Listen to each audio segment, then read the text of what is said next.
আসসালামু আলাইকুম, সবাই কেমন আছেন? আমি ভালো আছি, আশা করি আপনারা সবাই ভালো আছেন। চলুন আমাদের গোবিন্দগঞ্জের চাচার হাতে পেয়ারা মাখা যে একবার খাবে সে বারবার খেতে চাইবে। উনি খুব পরিষ্কার পরিচ্ছন্ন সুন্দর করে পেয়ারাটা মাখিয়ে লবণ মাখিয়ে দেন, খুব ভালো লাগে খেতে।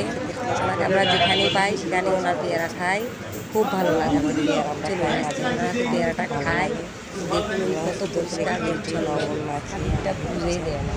আমার ছেলেরও পছন্দ, আমারও